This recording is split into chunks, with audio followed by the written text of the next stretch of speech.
Olá, bom dia a todos e todas que nos assistem nesta manhã de domingo. Eu sou o pastor Irênio Silveira Chaves e este é o programa de estudo bíblico à distância da Igreja Batista da Orla Oceânica.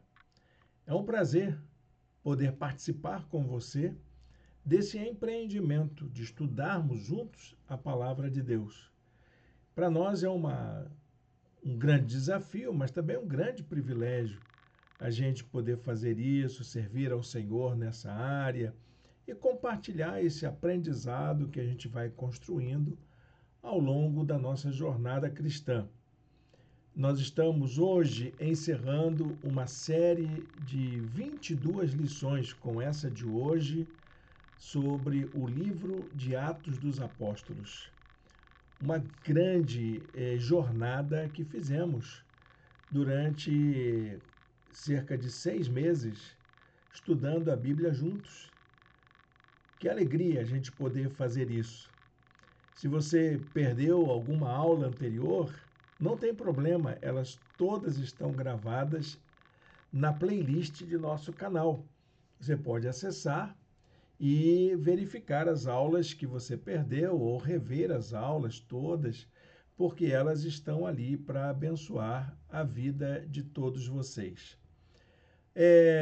Nós, em todo esse momento, toda essa jornada, nós nos dedicamos a fazer um estudo que pudesse ser, ao mesmo tempo, resultado de um trabalho de exegese, de análise crítica, mas também voltado para a nossa espiritualidade, para a nossa devoção. Então, eu diria que esse estudo todo que nós fizemos é parte de um trabalho pastoral que a gente já vem desenvolvendo há algum tempo, aplicando a palavra de Deus na nossa vida, usando, claro, as ferramentas que nós conhecemos de interpretação bíblica e também utilizando as práticas mais contemporâneas de análise do texto bíblico.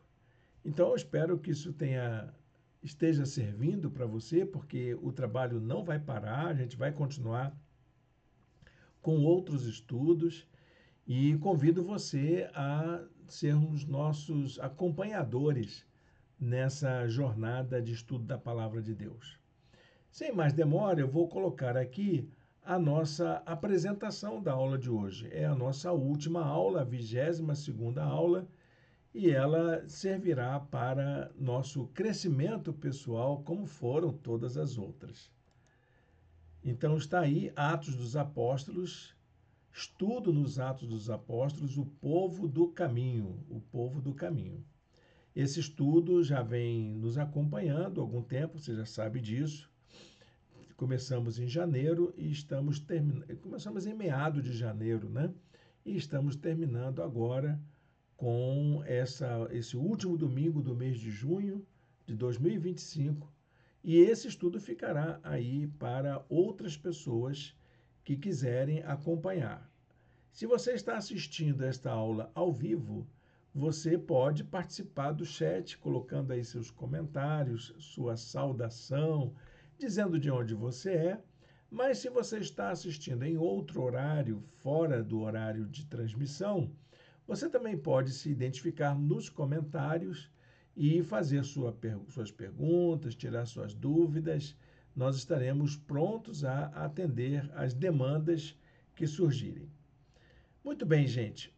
Nós estamos, então, na 22ª aula e o tema dessa aula é um tema muito sugestivo, porque é a expressão do último versículo desse livro. É a maneira como o livro termina, sem impedimento algum.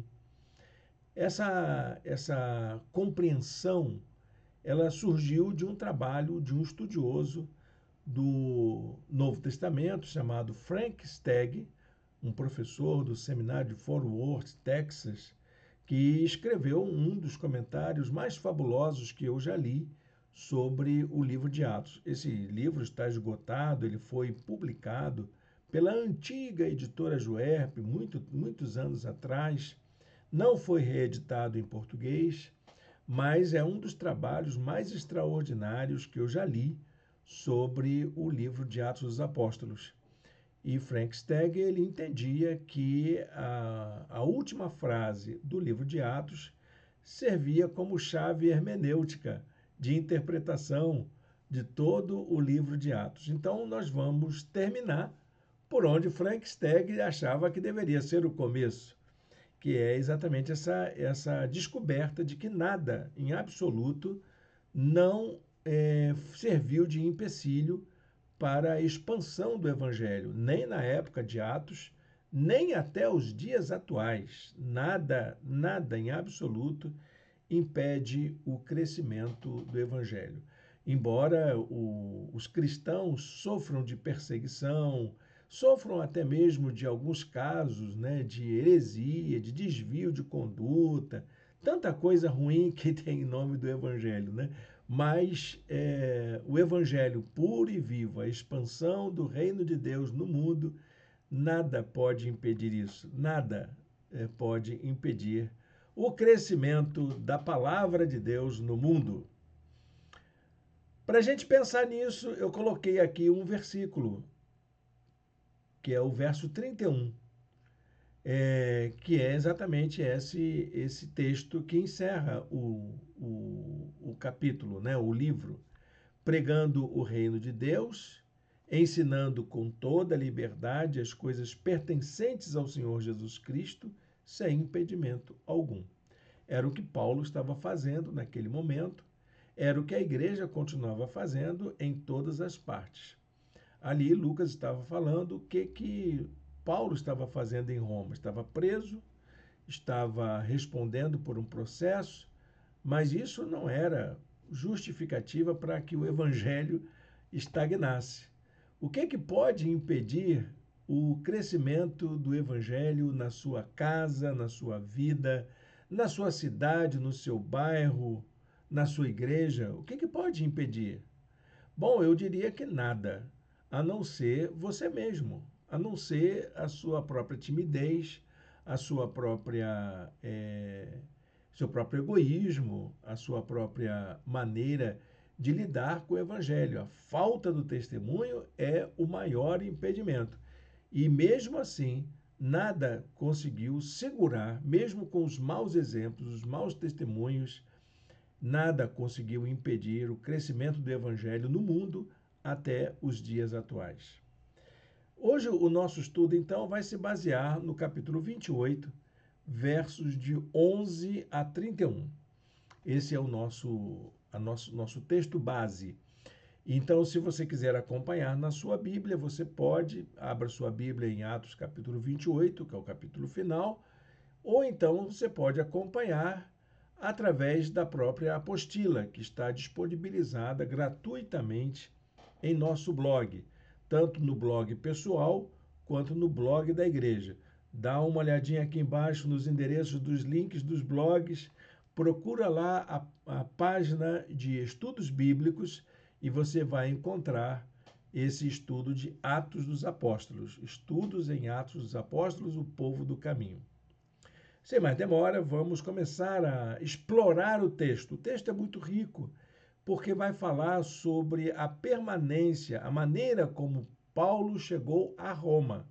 Então, nesse texto, vamos encontrar Paulo já atuando em Roma. E a primeira constatação que eu queria fazer com vocês é a seguinte: apesar de todas as circunstâncias difíceis que a igreja tivesse enfrentado ao longo da sua história, nada serviu de impedimento para que o evangelho chegasse até nós nos dias atuais. Se você hoje é um cristão, se você hoje é um crente, pode ter certeza, para que o evangelho chegasse até nós, teve muita barreira, muitos desafios, muitos enfrentamentos, muitos morreram por causa do testemunho, para que o evangelho chegasse até nós. Mas nada, nem perseguição, nem morte, nem afronta, nem maus exemplos, nada serviu de impedimento para que a gente pudesse ter o evangelho ao nosso alcance nos dias atuais. E o livro de Atos, ele exatamente é esse chamado ao testemunho desse evangelho. Ele começa lá no capítulo 1, no verso 8, já falando desse convite da palavra de Deus para que a gente possa ser testemunha no poder do Espírito Santo. E termina declarando que a proclamação da mensagem a respeito de Cristo e do reino de Deus prosseguiu sem impedimento algum. Palavra muito forte, muito consistente sobre como que o evangelho prosseguiu. É como se fosse um relato do cristianismo dali por diante. Como é que o cristianismo se desenvolveu do livro de Atos em diante? Sem impedimento algum. Teve problema? Teve, mas nada foi impedimento. Teve muita reviravolta, mas nada impediu que o evangelho chegasse até nós. Então, essa última frase do livro, como lembra o Frank Stagg, nós vemos a promessa de Deus se cumprindo. Nada impediu a pregação do evangelho, nem distâncias impediram, nem ataques, nem diferenças culturais. A mensagem, ela foi alcançando pessoas gradativamente, de cidade em cidade, desde Jerusalém até Roma, que era considerada o centro do mundo, a capital do mundo, Roma. Então, é assim que o evangelho prosseguiu. No texto grego, essa afirmação sem impedimento algum, ele tem umas características bastante interessantes que valeria a pena a gente fazer um trabalho de análise gramatical. Então, as palavras usadas é parresias acolutos. Duas palavrinhas que a gente precisa entender bem. Parresias acoluto quer dizer falar com liberdade, falar livremente, sem impedimento. Então, o termo parresias é um termo muito conhecido dos estudos filosóficos, porque os filósofos eram aqueles que tinham o compromisso de falar com sinceridade, falar com franqueza, falar com convicção. Era esse o significado da palavra no grego. Falar dessa forma era uma forma de autoridade pessoal que a pessoa tinha para falar sobre um determinado assunto. Essa palavra ela aparece no texto introduzida por uma expressão anterior, que é metapasses, que indica a totalidade da convicção, a totalidade da sinceridade, a totalidade da autoridade. E ela é logo seguida da palavra acoluto, que significa sem impedimento. Então, Paulo, no caso, ensinava sobre aquilo que ele sabia, sobre aquilo que ele conhecia, sem qualquer impedimento. Ele tinha a liberdade de falar tudo o que ele conhecia, tudo que o Espírito de Deus o capacitava e nada servia como impedimento. Numa das traduções, você vai encontrar essa expressão de várias formas. Atos 28, 31 vai ser traduzida na nova tradução da linguagem de hoje dessa maneira, falando com toda coragem e liberdade. Que era exatamente isso que significava essa expressão parresias anacolutos.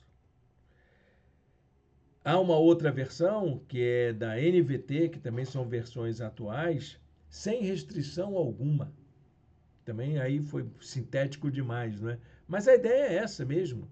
Nada podia reter a autoridade da pregação do Evangelho. Ela conseguia alcançar a vida de todas as pessoas através da intrepidez, da coragem e da capacidade que o Espírito Santo concedia aos pregadores, especialmente aqui, no caso, o apóstolo Paulo. Isso não quer dizer que não houvesse resistência. Não quer dizer que não houvesse oposição, mas aponta para o fato de que a palavra de Deus, uma vez proclamada como a palavra e com a vida, gera seus frutos livremente.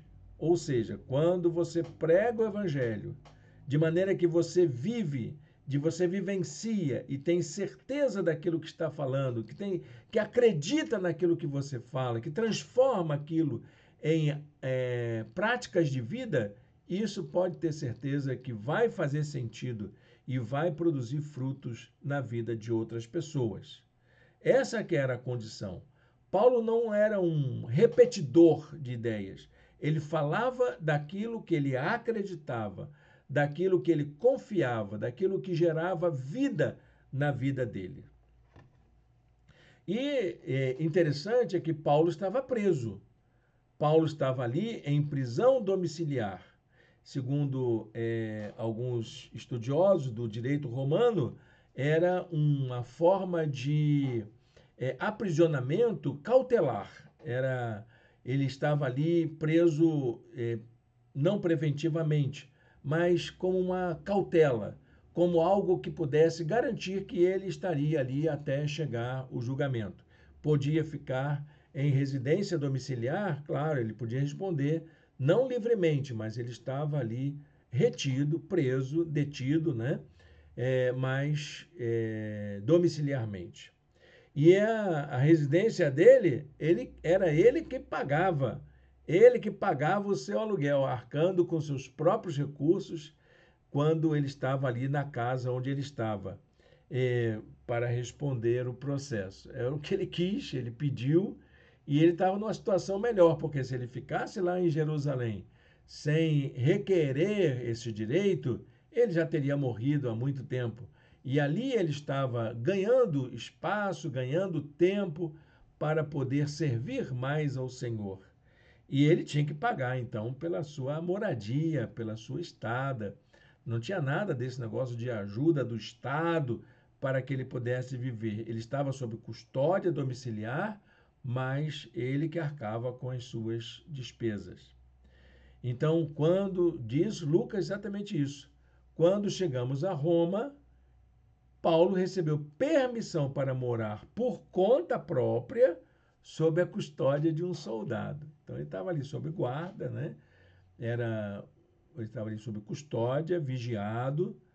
Fosse hoje teria tornozeleira eletrônica, né? Mas não tinha, então tinha que ter um soldado ali cuidando dele, guardando a vida dele. E era ele quem pagava isso tudo. Lucas registra que Paulo permaneceu nessa mesma casa onde ele ficou, em Roma, durante 2 anos, pregando e ensinando livremente. E nesse tempo ele estava vivendo debaixo desse regime de custódia, aguardando seu julgamento, podendo pregar, podendo ensinar, podendo receber visitas, mas também devendo observar determinadas restrições. Não era livre, ele não era livre, ele não podia sair viajando, ele não podia visitar ninguém, ele estava ali sob custódia e ele deveria então prestar contas ao soldado que lhe guardava. Lucas, ele não diz como é que o processo dele encerrou. Paulo foi absolvido, o que aconteceu, como é que ele respondeu, como é que ocorreu o processo. Lucas não diz isso. Mas Paulo dá a entender que ele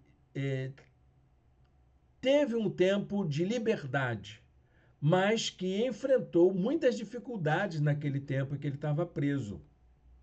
Ele permaneceu 2 anos ali, mas ficou mais algum tempo.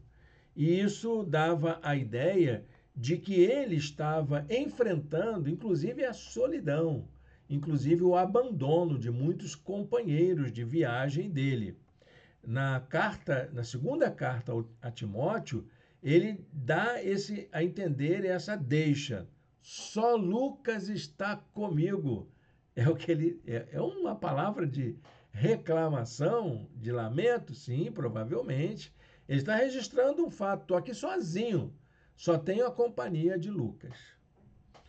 Sabe-se, porém, pela história, a história da igreja, os registros, né, que vão sendo coletados através de outras fontes, que Paulo foi posto em liberdade dessa detenção em Roma. Quando ele chega em Roma, então, dessa custódia domiciliar, ele foi colocado em liberdade.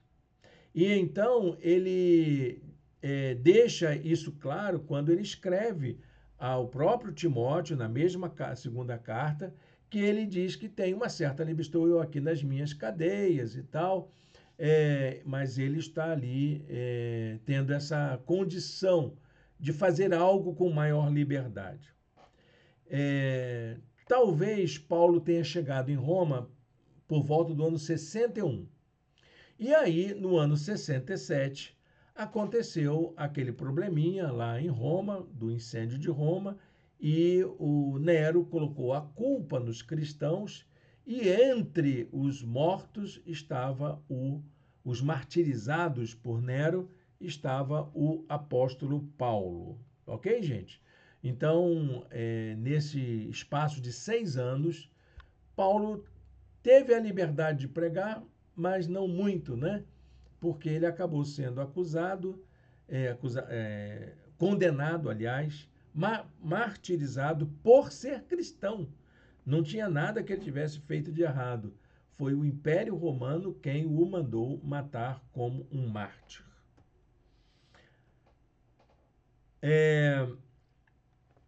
Agora vamos tentar ver como que Lucas fala dessa chegada a Roma. Apenas 3 dias após a chegada de Paulo a Roma, ele convoca um grupo de líderes judeus. Ele já estava calejado de perseguição de judeus, e então ele chama os judeus à sua casa, para que ele pudesse se apresentar e falar quais eram os motivos pelos quais ele estava preso. Ele, sendo um judeu, não é? Estava ali em Roma preso para responder a um processo. E ele vai então esclarecer a esses judeus. Então ele explica que ele estava preso por causa da esperança de Israel, é que eu estou preso com estas algemas. Então esse estar preso é estar sob correntes mesmo. Ele usava as correntes, não sei se nos braços ou nas pernas, mas ele carregava essas correntes que o mantinham preso.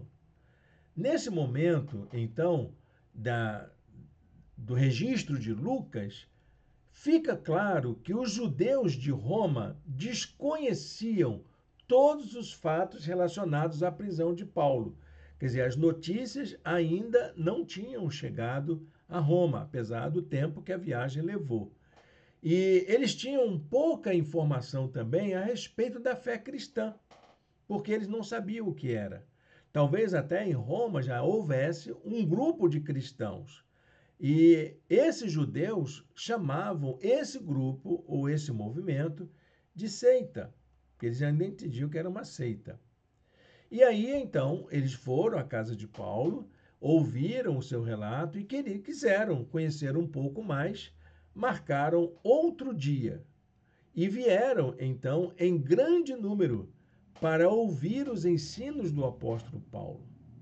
E Paulo aproveita para falar sobre os 2 conteúdos essenciais de sua pregação. Quais eram esses 2 conteúdos? Primeiro, o reino de Deus, e segundo, sobre a revelação de Deus em Jesus Cristo. Era isso que ele pregava. Vou falar sobre o reino de Deus e sobre o Deus revelado em Jesus Cristo. Está lá em Atos 28, 23. Desde a manhã até a tarde, ele lhes deu explicações e lhes testemunhou do reino de Deus, procurando convencê-los a respeito de Jesus, com base na lei de Moisés e nos profetas. O Jesus, o cumprimento dessas profecias, que está totalmente de acordo com a palavra de Deus. Paulo, enquanto viveu, aproveitou todas as oportunidades para testemunhar de Jesus.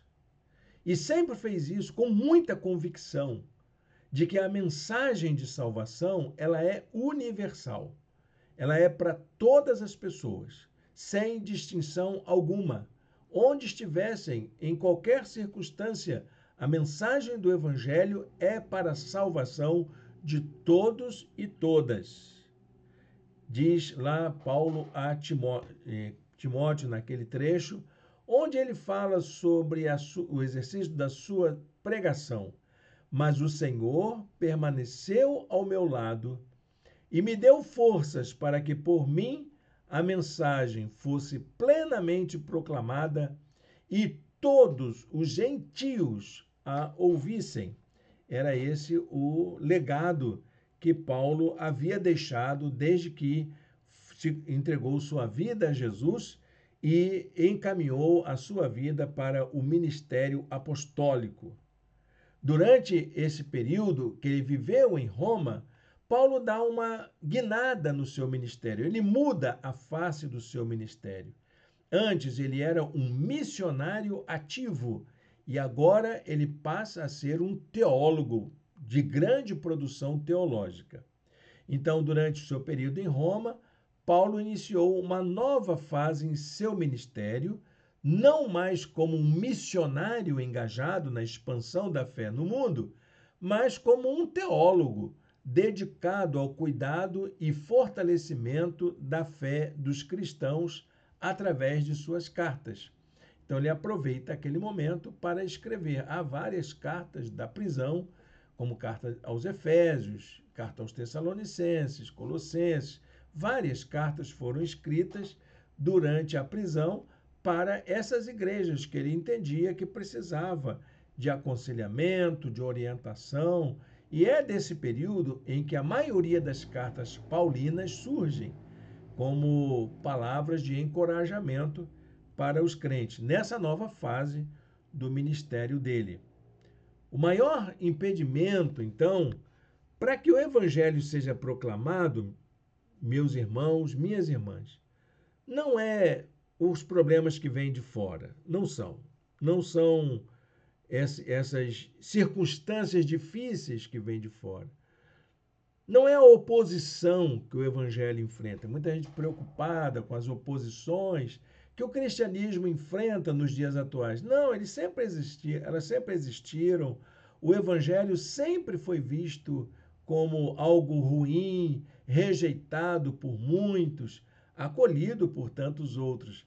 Mas eu quero dizer para você, meu irmão, minha irmã, que o maior impedimento para a pregação do evangelho é a nossa própria falta de coragem para testemunhar de Jesus. O grande problema do evangelho não prosperar é a nossa própria atitude de frieza, de vergonha, muitas vezes, de silêncio para nós pregarmos o evangelho. Deus abençoa todo e qualquer exercício de proclamação com os frutos do Espírito dele para até mesmo os nossos dias atuais. Nós é que precisamos vencer esse empecilho dentro de nós mesmos. O que impede você de pregar o Evangelho, de ser um pregador, uma pregadora do Evangelho na sua casa, no seu bairro, no seu trabalho, na sua escola? O que impede você atuar como um mensageiro da vontade de Deus no lugar onde você vive, na sua comunidade? É isso que é o maior empecilho, aquilo que a gente tem vergonha ou timidez, ou até mesmo uma desculpa esfarrapada de que não temos preparo, que não temos capacitação. Alguns chegam até a dizer que não são chamados para isso, não é o chamado dele, os vocacionados que façam isso. Então, a gente precisa vencer esse obstáculo da gente mesmo, que se chama eu. Como vencer, então, esses impedimentos que a pregação do Evangelho possa enfrentar nos dias atuais? Eu vou usar algumas passagens do capítulo 28, versos de 11 a 31, para a gente poder entender como que a gente pode também experimentar hoje vitórias ou até mesmo superações, como aconteceu com o apóstolo Paulo naquele período em que ele esteve em Roma. O primeiro desses impedimentos que pode ser vencidos é o preconceito com a força do nosso testemunho. Nós podemos vencer todo e qualquer preconceito com relação ao Evangelho simplesmente com a força do nosso testemunho, não com a nossa briga, não com a nossa apologética, mas com o nosso testemunho de vida, com a maneira amorosa, compassiva, com que nós lidamos com aquilo que cremos. Eu não acredito numa apologética como um combate às oposições. A apologética é para fortalecer a nossa crença. É para isso que existe apologética. Não para você condenar a crença dos outros, mas para poder aperfeiçoar, consolidar, fundamentar a sua crença pessoal. Então, os judeus, por exemplo, não conheciam a mensagem do Evangelho e só tinham informações superficiais a respeito do movimento cristão. Paulo não condenou os judeus. Paulo apresentou a sua fé, a sua compreensão, aquilo que ele sabia apenas. Paulo fez questão de afirmar seu testemunho pessoal como um crente fiel que havia compreendido a promessa messiânica da Escritura como plenamente realizada em Jesus Cristo. Era isso que ele estava falando para os judeus, não condenando a fé deles, não condenando a religião deles, mas dizendo daquilo que ele tinha como convicção em sua vida. O testemunho de Paulo, então, era um exercício coerente de fé. Ele tinha conhecimento da relação entre o Jesus histórico e o Messias bíblico. Ele sabia disso. Ele tinha estudado isso, ele tinha verificado isso no exame dele da Escritura. Paulo também tinha uma consciência clara de que sua vida havia sido transformada pela força da mensagem cristã. Ele tinha essa convicção.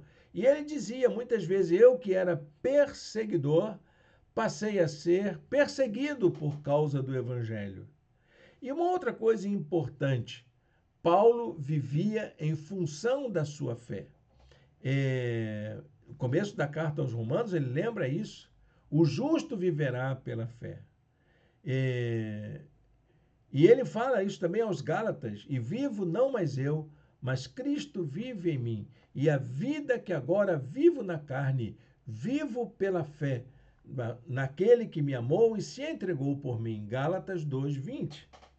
Você vai encontrar, então, essa afirmação de que a vida de Paulo se orientava pela fé.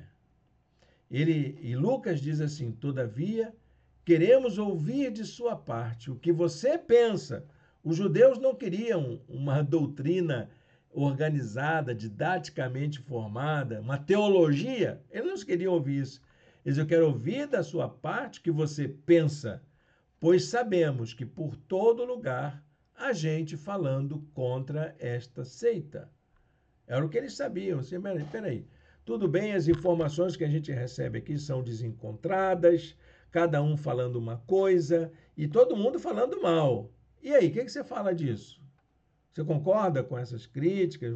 Você, o que tem a dizer sobre o que você pensa sobre isso? Não é o que você tem decorado no seu manual de doutrina. Eu quero saber o que você sente, o que você pensa, o que você entende sobre essas coisas. A segunda coisa que precisamos fazer é vencer o ceticismo. E a maneira de vencer o ceticismo é através da pregação do Evangelho. Mas ceticismo, Irene, não é uma das oposições que o Evangelho tem. Olha, meus irmãos, mesmo tem muito crente vivendo na dúvida. Ceticismo é viver na dúvida, colocar dúvida. Há muito crente com dúvida sobre se Jesus é o Cristo mesmo. Será que ele foi o encarnado mesmo? Será que ele era aquilo, o cumprimento da promessa? Então, como é que a gente vence isso? Através da pregação. é proclamando. E para proclamar, você precisa examinar a Escritura, você precisa examinar os registros, você precisa ir às fontes, precisa fazer um certo esforço.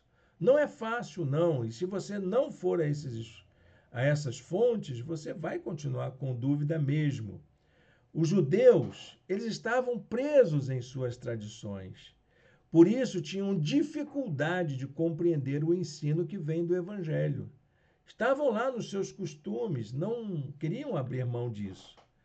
Paulo, então, demonstra grande conhecimento daquilo que os judeus sabiam. Ele também sabia essas coisas, fazendo uma análise crítica a respeito dos fatos históricos à luz das promessas bíblicas. Então, ele faz um estudo profundo sobre a história e a revelação e a pessoa de Jesus, fazendo um trabalho extraordinário de interpretação bíblica. Os judeus, então, quando ouvem aquelas explicações, ficaram divididos, porque Paulo estava falando com muita autoridade, com muita convicção. Alguns desses judeus vieram até se converter, mas outros, como é normal, demonstraram resistência. A semente estava plantada, não era preciso impor a mensagem. A semente foi plantada e no tempo certo, ela iria dar fruto, embora houvesse uma resistência ali sobre a aceitação dela. Então, Paulo estava certo de que a parte dele estava feita, a outra parte agora é do espírito, da consciência de cada um. Então, a atitude dos judeus foi a de colocar em questão a distinção entre saber e crer.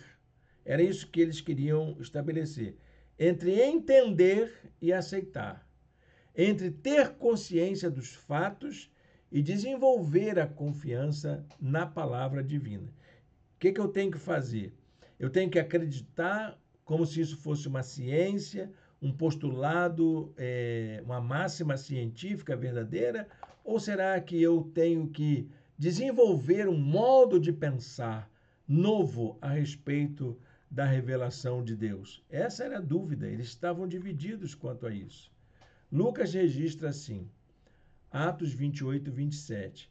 Pois o coração deste povo se tornou insensível, de má vontade ouviram com os seus ouvidos e fecharam os seus olhos. Se assim não fosse, poderiam ver com os olhos, ouvir com os ouvidos, entender com o coração e converter-se, e eu os curaria. Essa palavra é muito importante, porque a dureza do coração, esse talvez seja a razão pela qual muitas pessoas não aceitam a mensagem do Evangelho. Mas isso não é uma regra geral. Aqueles que se permitem serem tomados pelo Espírito de Deus e abrir os seus olhos para a fé, esses serão transformados com certeza. E em terceiro lugar, nós precisamos também vencer o medo, vencer o nosso próprio temor com essa perseverança na evangelização contínua. Talvez como Paulo disse a Timóteo, pregue a tempo e fora de tempo, porque você não precisa esperar a ocasião perfeita para você pregar o evangelho. O evangelho tem que ser pregado, seja ele de forma correta ou não, seja ele de forma convicta ou não, seja ele no tempo certo ou não. E é isso que precisamos entender. Precisamos ser perseverantes em todo o tempo, pregando o Evangelho, falando da nossa experiência de fé, falando do amor de Jesus. Hoje, por acaso, estava com um amigo que falava sobre a sua experiência de vida. E eu também falei um pouco da minha. E ele perguntou, mas Irene, como é que você veio a tomar essa decisão? E aí eu contei como foi a minha conversão, como que eu me encontrei com Jesus, como que Jesus transformou a minha vida, como que a minha vida deu uma guinada para que a vontade de Deus pudesse acontecer em mim. Eu tenho certeza que, apesar desse amigo ser um religioso muito convicto na sua religião, ele haverá de pensar um pouco mais sobre a sua experiência de fé. Agora, se ele resolver ficar mais convicto lá na religião dele, ok, é decisão dele, é o caso aqui dos judeus. Se querem continuar, beleza, eu vou fazer a minha parte. E vou insistir em dizer que Jesus me transformou, que Jesus fez diferença em minha vida. E se alguém quiser saber sobre isso, é só prestar atenção naquilo que a palavra de Deus diz. Paulo, então, ele continuava fazendo isso, testemunhando. Era o trabalho dele, ele continuava pregando sobre o reino de Deus e sobre Jesus Cristo, que era exatamente o motivo pelo qual ele estava preso naquele momento. Por que ele estava preso? Porque ele falava do reino de Deus e falava de Jesus Cristo. Foi isso que o levou até a prisão.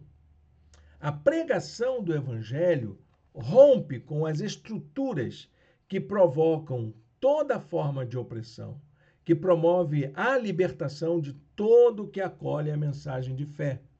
E isso transforma a vida de todas as pessoas. Eu creio nisso e gostaria que você também depositasse a sua fé em Jesus, acreditando que é a pregação do Evangelho que pode fazer diferença no mundo em que nós vivemos.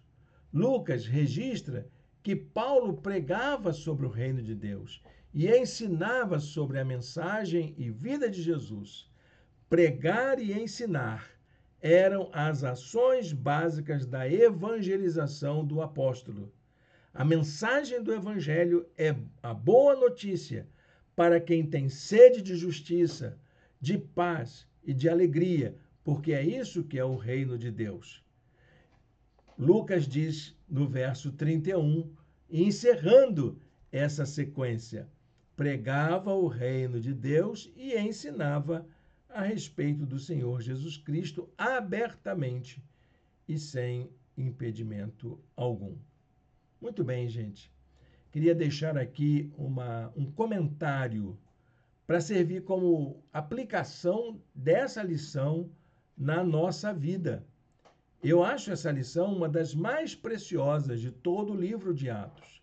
Como eu disse, eu concordo com a opinião de Frank Stagg, aquele escritor que eu li lá no começo do seminário, ainda no tempo do seminário, que entendeu que esse versículo 31 é a chave hermenêutica de todo o livro. Então, eu creio que essa lição, se essa lição do verso 31 for aprendida por cada um de nós, nós então entenderemos o propósito de Deus em toda a história da igreja. O que pode impedir a pregação da igreja na atualidade? O que nos impede de pregarmos sobre o reino de Deus e ensinarmos sobre a mensagem de Jesus? Paulo confirma o cumprimento da profecia de Isaías, que diz que todos verão a revelação da glória de Deus. Diz lá Isaías, em capítulo 40, verso 5, a glória do Senhor será revelada e juntos todos a verão, pois é o Senhor quem fala. É essa mensagem que foi interpretada como revelação de Deus e mencionada pelo evangelista João, capítulo 12, versos 40 e 41. Depois você dá uma olhadinha lá na sua Bíblia. A mensagem da salvação é destinada a todas as pessoas e nada pode impedir isso. O evangelho é para gente que sofre, gente que tem necessidade de Deus, gente que busca, gente que quer uma vida nova, gente que quer experimentar a libertação daquilo que lhe aprisiona a uma vida distante de Deus. A mensagem da salvação é destinada a todas as pessoas e nada pode impedir isso. Deixo com vocês esse finalzinho de versículo aqui do capítulo 28, verso 28. Paulo dizendo: portanto, quero que saibam que esta salvação de Deus é enviada aos gentios, e eles a ouvirão. Vão ouvir, porque é mensagem para todo mundo. A palavra gentios, nós já estudamos em outra passagem, quer dizer povos. A mensagem da salvação é enviada a todos os povos, e todos os povos ouvirão. Queira você, queira não, viu, meu irmão? Não é você que vai impedir, não. O evangelho vai chegar lá. Jesus disse que ele pode até levantar pregadores de pedras, transformar pedras como proclamadoras. Se esse povo se calar, as pedras clamarão, disse Jesus. E é possível que as pedras clamem em dias como o de hoje, por causa dessa maneira como a igreja contemporânea vem tratando o evangelho. Nada vai impedir que o evangelho chegue até as pessoas. Amém? Muito bem, gente. Deus abençoe o estudo da sua santa palavra. Quero terminar essa aula de hoje fazendo uma oração com você. Feche seus olhos, fale com Deus nesta hora. Santo Deus, eterno Pai, muito obrigado, Senhor, porque o teu evangelho chegou até nós, transformou nossa vida, e pedimos que o teu Espírito Santo nos use como proclamadores dessa palavra de vida para abençoar outras vidas. Usa cada um de nós, em nome de Jesus. Amém. Amém, meu irmão, minha irmã. É com muita alegria que a gente chega ao final de mais um curso de nosso estudo bíblico à distância. Está agora tudo gravado, a apostila está pronta, o roteiro das aulas estão gravados, né, as videoaulas. Então você pode reexaminar ou pode, inclusive, fazer esse estudo com outras pessoas, num grupo, na sua família, na sua igreja, no seu local de trabalho. Faz um grupo de estudo e escute essas mensagens, compartilhe a apostila. Você vai ver que Deus pode usar poderosamente sua vida para isso. Bom, gente, no próximo domingo nós vamos começar uma nova série de estudos bíblicos, ok? Anote aí qual vai ser. Vai ser sobre escatologia cristã. É um tema que está na moda.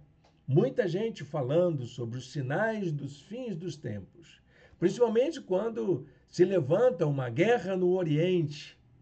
O que isso significa? Será que está chegando o fim do mundo? O fim do mundo existe? Vai ser desse jeito que as coisas vão acabar?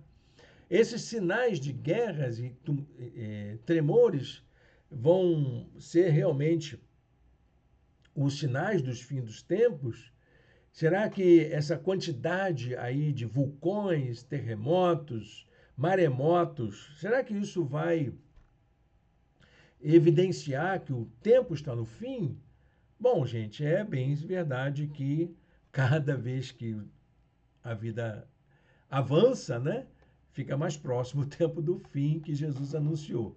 Mas o que é o fim para a palavra de Deus? É acabar tudo, virar tudo em cinzas? É isso? Será que é isso que a Bíblia diz? Então, acompanhe a gente no próximo domingo. Serão apenas 5 aulas. 5 aulas. Vamos ter a apostila, vamos ter as videoaulas e durante 5 domingos vamos estudar sobre esse tema palpitante, interessantíssimo, que é a escatologia cristã. Está tudo pronto, vamos em frente. Convido você para participar dessas aulas e peço a você que convide seus amigos, seus irmãos na fé, divulguem isso nas suas redes sociais para que a gente possa estudar sobre escatologia de uma maneira muito mais coerente com a mensagem do Evangelho e a história que nós vivemos nesse tempo. Ok? Então, domingo que vem, nova lição na Escola Bíblica à Distância, Escatologia Cristã. Quero convidar você também a conhecer nossa igreja. Nós nos reunimos em Niterói, numa sala. Nosso grupo é pequeno, um grupo bem acolhedor, e vamos ter a nossa reunião presencial hoje. Então, hoje à noite, às 18h30, convido você para a nossa celebração no nosso espaço. Se você quiser vir, coloque aí nos comentários ou mande uma mensagem para a gente. Será uma bênção a gente poder estar juntos. Vamos continuar na nossa série de mensagens. Deus cuida de mim. Essa mensagem que fala que nós não estamos sozinhos nas nossas lutas diárias, na nossa vida. Deus não nos deixa sozinho. Ele cuida de nós. Então, vem com a gente para a gente meditar nessa expressão tão preciosa da palavra de Deus, que nos promete que Deus estará conosco em todo o tempo. Amém?